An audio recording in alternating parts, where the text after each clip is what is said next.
এবার হয়তো দুদক ঠিক মতো কামড় বসাতে যাচ্ছে ইসলামী ব্যাংকের সেই ৩,৩০০ কোটি টাকা ঋণ জালিয়াতির বিষয়ে। এই কারণে তারা বাংলাদেশ ব্যাংককে চিঠি দিয়েছে। তারা জানতে চেয়েছে যে এই ঋণ কিভাবে বিতরণ করা হলো, নাম সর্বস্ব প্রতিষ্ঠানের বিপরীতে কিভাবে এই ঋণ বিতরণ করা হলো, তার আদায় পরিস্থিতি কি, কারা কারা জড়িত, এই ব্যাপারে বাংলাদেশ ব্যাংক প্রধান নিয়ন্ত্রক সংস্থা হিসেবে কি দায়িত্ব পালন করেছে সেই ব্যাপারে দুদক একটি চিঠি দিয়েছে। দর্শক, গুরুত্বপূর্ণ ঘটনা।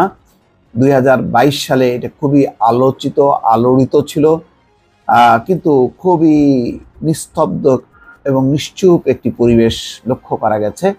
ক্ষমতাসীনদের কোনো মহলে তারা এই ব্যাপারে মুখ খোলেনি, কিন্তু পত্রিকায় সবিস্তরে প্রকাশ পেয়েছে যে কিভাবে নাম ঠিকানাবিহীন বিভিন্ন প্রতিষ্ঠানের নামে ঋণ বিতরণ করা হয়েছে শত শত কোটি টাকা, এবং এমন সব প্রতিষ্ঠানে নামে ঋণ বিতরণ করা হয়েছে যেসব প্রতিষ্ঠানের অস্তিত্ব খুঁজে পাওয়া যায়নি।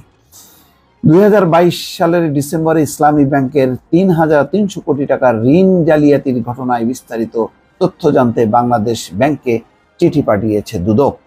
ওই বছর ব্যাংকটির চট্টগ্রামে 3টি শাখার মাধ্যমে বিতরণ করা প্রায় ৩,৩০০ কোটি টাকার বেনামি ঋণের খোঁজ পেয়েছে কেন্দ্রীয় bank. Century food product, United super traders এবং মুরাদ এন্টারপ্রাইজকে এই ঋণ দেওয়া হয়। তবে ঋণের নথিপত্রে যে ঠিকানা ব্যবহার করা হয়েছে সেখানে এসব প্রতিষ্ঠানের অস্তিত্ব খুঁজে পায়নি বাংলাদেশ ব্যাংক। নাম সর্বস্ব কাগজে প্রতিষ্ঠানের নামে নতুন ঋণ সৃষ্টি করে আগের দায় সমন্বয় করা হয়েছে।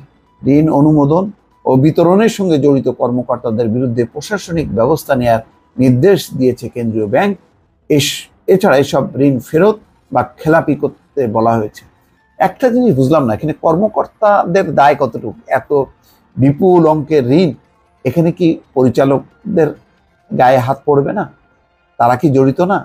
কর্মকর্তাদের পক্ষে সম্ভব একটা প্রাইভেট ব্যাংকে যে শত শত কোটি টাকা ঋণ বিতরণ করা? এখানে একটা ফাঁক আছে সম্ভবত।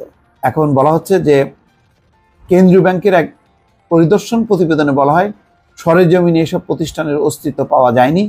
পরিদর্শনের সময় পর্যন্ত 3 প্রতিষ্ঠানের অনুকূলে 2,610 কোটি টাকা ঋণ দেওয়া হয়। এর মধ্যে 2,500 কোটি টাকা আগের দায় সমন্বয় করা হয়। বাকি টাকা কোথায় ব্যয় করা হয়েছে সেই বিষয়ে কোনো তথ্য পাওয়া যায়নি। আগের ঋণ সমন্বয় করতে পে অর্ডার ইস্যুর মাধ্যমে নাম সর্বস্ব প্রতিষ্ঠানের অ্যাকাউন্টে টাকা স্থানান্তর করা হয়। সেখান থেকে চেকের মাধ্যমে আরও কয়েকটি নাম সর্বস্ব প্রতিষ্ঠান ঘুরে এই 3 প্রতিষ্ঠানের হিসাবে জমা করা হয়। এভাবে আগের দায় সমন্বয় করা হয়েছে। উদ্দেশ্য প্রণোদিতভাবে নতুন ঋণের মাধ্যমে পুরনো ঋণের অর্থ পরিশোধ বাংলাদেশ ব্যাংকের নির্দেশনা এবং ইসলামী শরিয়া পরিপন্থী। এছাড়া বিনিয়োগের বিপরীতে মালপত্র না থাকায় এইসব বিনিয়োগ ঝুঁকিপূর্ণ।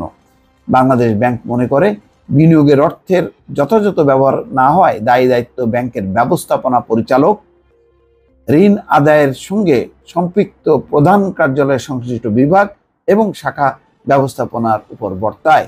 তবে আমি মনে করি দর্শক, এটি মালিক পক্ষের নির্দেশনা ছাড়া এইটা শুধু এমডি বা কর্মকর্তাদের উপর চাপানো কোনোভাবেই ঠিক হবে না।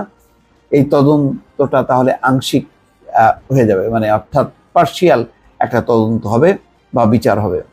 সে সময় ইসলামী ব্যাংকের এমডির কাছে পাঠানো এক চিঠিতে বলা হয় খাতুনগঞ্জ কর্পোরেট শাখা থেকে century food product, jubilee road শাখা থেকে ইউনাইটেড সুপার ট্রেডার্স ও চাকতাই শাখা থেকে মুরাদ এন্টারপ্রাইজ নামে প্রতিষ্ঠানের অনুকূলে নির্বাহী কমিটির 1959তম সভায় বিনিয়োগ অনুমোদন করা হয়েছে।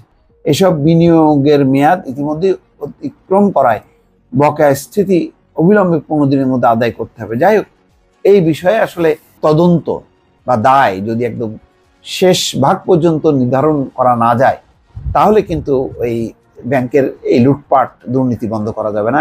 গুরুত্বপূর্ণ একটা বিষয়, সেটির আসলে সঠিক তদন্ত হওয়া উচিত এবং দায়ী ব্যক্তিদেরকে চিহ্নিত করা উচিত, এবং সে যত বড় রাঘব বলই হোক না কেন। দর্শক, ভালো থাকবেন। আল্লাহ হাফেজ।